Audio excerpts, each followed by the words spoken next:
सपना सजाते थे, रात भर तोर बात मन नींद नहीं आवे मोला। ते मोर जान ते मोर पहचान, तो बिना ना संसार। आजा मोर संग बन जा हमर प्यार, जियब संग संग बार बार।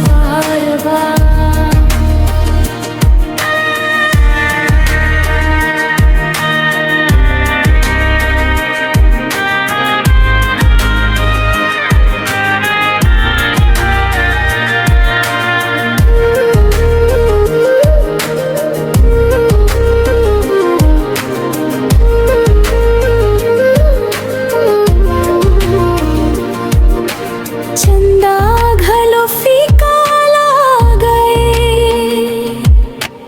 जब ते मुस्कात से। फूल घलो शर्मा जाते, जब ते गुनगुनात से। हाथ धर ले मोर कभू छोड़बे मत, तोर संग रहबो बस ही मोर चाहत। ते मोर जान ते मोर पहचान, तोर माना संसार।